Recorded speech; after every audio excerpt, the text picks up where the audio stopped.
But I got to tell you, what's going on in New York is pretty amazing. It turns out that 66% of the people that have died from the Wuhan Red Death in New York are people that stayed home, which is what Governor Cuomo recommended. The lion's share, the preponderance of people that have died of the Wuhan Red Death in New York are people that stayed at home, not essential workers who worked in hospitals or first responders or police.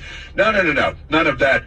It's 66% of the people that have died in New York. And the mayor, the governor, Baby Doc, yesterday, he came out and he was shocked, I say, to find that his policies have led to an increase in deaths in New York.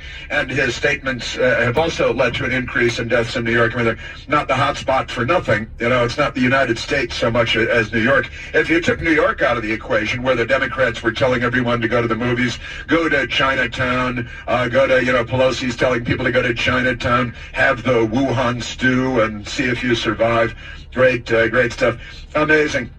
18% of the people from nursing homes, 18% of the people that died from nursing homes, which is where Governor Cuomo was vectoring everybody. 66% were stay at home, which is where he was telling everyone to stay. And it's just extraordinary. It's just absolutely extraordinary stuff. And then he had the temerity the other day before yesterday. We didn't actually get to the audio yesterday, to talk about the value of human life and how important human life is to him, and how it's priceless, like that TV commercial.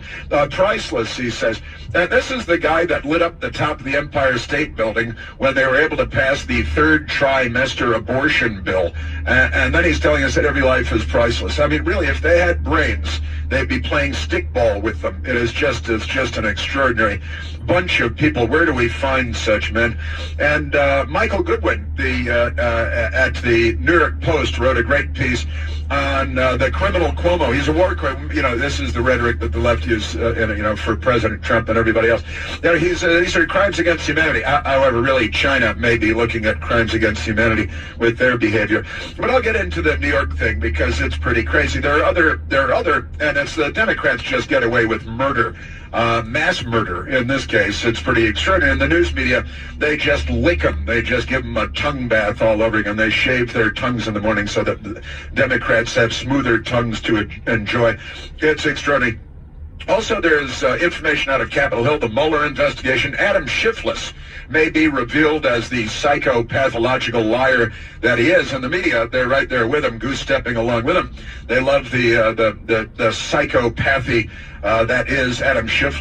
And you remember all of his, he's got the evidence. He's got all the secret. He knows he's been in all the interviews. Well, now we're talking about releasing 6,000 pages of transcripts related to 53 different interviews. They were all top secret, done behind closed doors and in secret, because it was very important to keep it a secret so that Schiff could lie to CNN and CNN could carry the lie happily, corruptly, deviously. And now we're talking about, because the acting director of national intelligence, Richard Grenell, he's there, and he's saying, look, I'll release the 6,000 pages of documents if you don't release them. Now, Schiff's committee actually voted, 2 years ago, I think, to make the documents public, but he's had them, he's not only sitting on them, he's got them wedged into a dark and remote location where no one can get to them. And now Rick Grenell is threatening to just make them public himself, which would, again, reveal Adam Schiff and the Democrats and the complete fraud that was the Russia thing. It turns out they knew in January that the dossier was nothing, but in August they're going for the special counsel, and they're lying. There are lies of omission and lies of commission by corrupt Democrat members of Congress who are part of Democrat Party has a long history of forming lynch mobs and lynching people and setting them on fire and mutilating them, things like that. It's a Democrat Party history. It's quite extraordinary. So there's a lot to update on that as well. Lindsey Graham had a thing or two to say about it, and not a lot of other, the news media doesn't really, let me scratch that. The news media hates this story, and they're covering it up. It's not that they don't really care about it. They care about it.